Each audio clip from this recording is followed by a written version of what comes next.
Bonjour à toutes et à tous.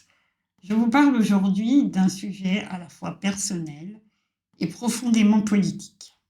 Le projet de loi relatif à l'accompagnement des malades et de la fin de vie qui inclut une aide active à mourir.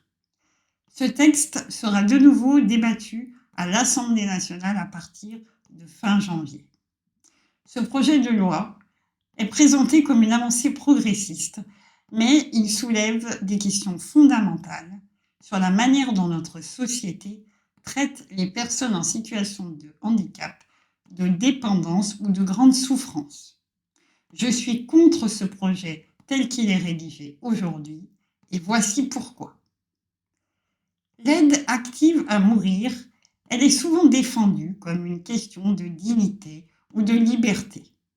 Mais si l'on gratte la surface, on découvre une toute autre réalité.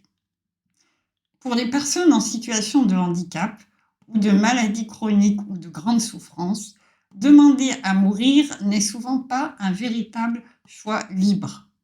C'est bien souvent une réaction à des conditions de vie extrêmement difficiles, voire insupportables. Pourquoi ?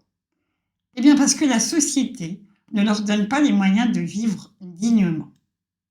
Dans un monde où les soins palliatifs sont insuffisants, où l'accessibilité reste un luxe et où le soutien psychologique est largement négligé, comment peut-on réellement parler de liberté de choix ?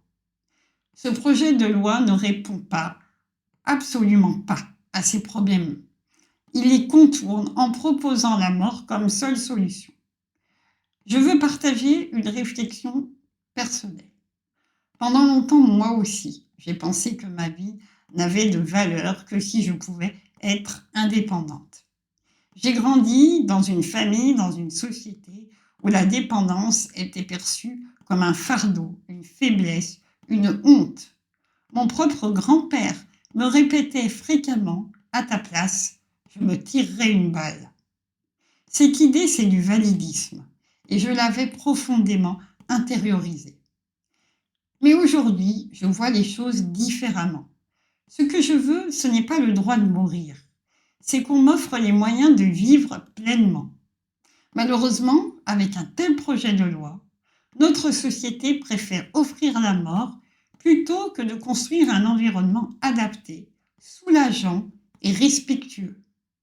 Et c'est précisément là que réside le danger. Ça institutionnalise l'idée que la dépendance est une raison légitime de vouloir mourir. Regardons ce qui se passe dans les pays où une telle législation existe déjà, comme par exemple le Canada ou les Pays-Bas. Là-bas, les demandes de suicide assisté ont explosé. Mais pourquoi ? Parce que ces pays n'ont pas donné les moyens aux personnes malades ou handicapées de vivre dignement. Au Canada, par exemple, des militants antivalidistes tirent la sonnette d'alarme.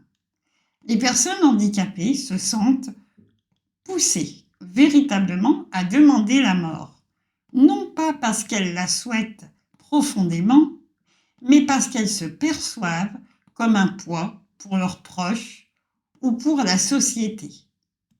Cette situation, elle renforce l'idée que leur vie n'a absolument aucune valeur.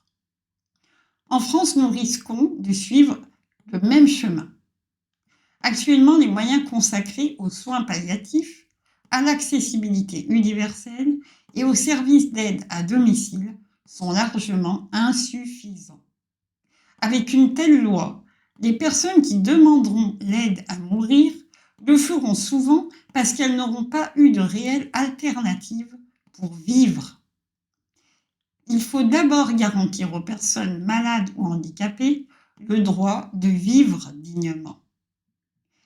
Je suis pour une société où les soins palliatifs sont accessibles à toutes et tous, où les services de santé mentale sont renforcés, où les personnes en situation de handicap ne se sentent pas abandonnées, mais intégrées pleinement dans la société, où l'autonomie est soutenue autant que possible et la dépendance respectée lorsqu'elle est inévitable.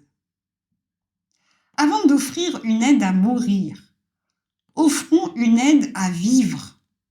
Ce projet de loi en l'état institutionnalise le validisme et normalise l'idée que la vie en dépendance est insupportable. Vivre dans une société qui ne considère plus que donner la mort est interdit, c'est dangereusement dériver vers un changement des perceptions éthiques et retirer la valeur des vies de nombreuses populations.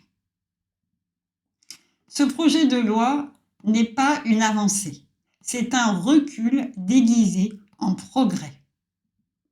Si vous aussi, vous croyez en une société où chaque vie compte, prenez le temps d'y réfléchir, parlez-en autour de vous. Ensemble, faisons en sorte que ce projet de loi ne nous condamne pas.